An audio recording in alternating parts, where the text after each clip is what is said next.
새해부터는 회사가 근로자에게 지급하는 출산 지원금, 이게 전액 비과세가 된다고요? 네, 그렇습니다. 이 정부의 출산지원금 비과세 결정 배경에는 대기업 중심으로 출산지원금이 최근 강화되고 있는 사회적 분위기가 크게 작용을 했는데요. 이 기업의 출산지원금에 세금을 물리는 게 과연 적절하냐 이런 지적이 나오면서 비과세 논의에도 불이 붙기 시작했습니다.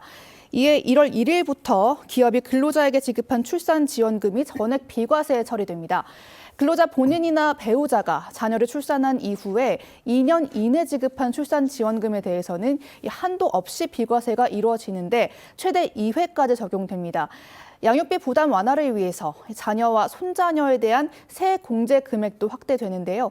기본 공제 대상인 8세 이상 자녀와 손자녀에 대해 첫째는 25만 원, 둘째 30만 원, 그리고 셋째 이후로는 인당 40만 원이 공제됩니다. 현재보다 10만 원씩 공제액이 늘어나는 셈입니다.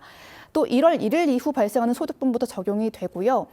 이 혼인신고를 한 부부에게도 1인당 50만 원씩 최대 100만 원의 세금을 깎아주는 제도도 신설이 됩니다. 이 혼인신고를 한 해에 생애 한 번 적용받을 수 있습니다. 네, 그리고 이 집이 있는 사람이 비수도권에 있는 빈집 한 채를 더 샀을 때 여전히 1주택자로 간주되죠. 그렇습니다. 이 앞으로 1주택자가 비수도권이나 인구 감소 지역에서 주택을 한 채 더 구입하더라도요. 이후 양도소득세와 종합부동산세 산정 시 1주택자로 간주가 됩니다. 비수도권의 미분양주택 해소를 위한 조치인데요. 다만 내년이죠. 2025년 말까지 취득한 이들에게만 적용이 됩니다.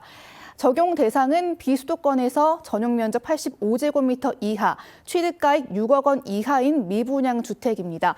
특례를 적용받으면 종부세는 12억 원까지 기본 공제를 받을 수 있고 고령자나 장기 보유자라면 최대 80%까지 세액이 공제됩니다. 양도세도 12억 원까지 비과세 혜택을 받고요. 장기 보유 특별 공제 최대 80%까지 적용이 됩니다. 인구 감소 지역 주택 취득자도 같은 혜택을 적용받습니다. 이 인구 감소 지역이 어디인지 궁금하신 분들 많을 텐데요. 수도권과 광역시는 기본적으로 제외됩니다. 하지만 이 중에서도 수도권 접경 지역, 또 광역시 내 군 지역은 인구 감소 지역에 해당됩니다.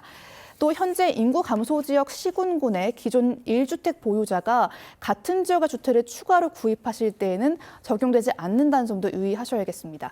집값의 상한액은 공시가격으로 4억 원입니다. 휴직 급여가 많이 늘어나게 되죠. 네, 이 급여가 인상이 되고요. 또 육아휴직 기간도 확대가 됩니다. 먼저 1월 1일부터 육아휴직 급여가 월 최대 250만 원까지 늘어나게 되는데요. 급여의 25%를 복직 6개월 뒤에 지급하도록 하는 사후 지급 방식도 폐지됩니다. 이에 따라 내년부터는 육아휴직 기간 내에 급여 100%를 받을 수 있습니다. 이 기간 연장에 대해서도 좀 말씀을 드리면요. 부모가 한 아이에 대해 각각 육아휴직을 3개월 이상 사용할 경우 육아휴직을 1년에서 1년 6개월까지 연장해서 사용할 수 있게 됩니다. 그러니까 부모가 합쳐서 최대 3년인 겁니다. 육아휴직 연장은 2월 23일부터 적용되는 내용이고요. 또 육아휴직을 필요에 따라서 4차례에 나눠서 사용하실 수도 있습니다.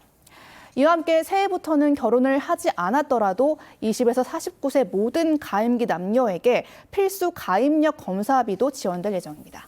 내년부터는 이런 분들에게 점포 철거비 지원액이 많이 늘어난다고요? 예, 맞습니다. 폐업을 결정하신 소상공인들이 다시 일어설 수 있도록 정부는 점포 철거비 지원액을 2배 가까이 증액합니다. 또 재취업도 유도할 방침이고요. 보다 수월하게 디지털 전환이 이루어질 수 있도록 키오스크 설치도 지원하는 등 경쟁력을 높이는 데 힘을 보탤 예정입니다. 좀 자세히 살펴보면요. 현재 최대 250만 원인 점포 철거비 지원금이 최대 400만 원까지 확대가 됩니다. 이와 함께 성장하는 소상공인에게는 서빙 로봇과 키오스크, 이 키오스크는 접근성 보장 키오스크만 해당하는데요. 이 렌털 비용의 70%까지 정부가 지원하는 등 디지털 전환도 촉진하기로 했습니다.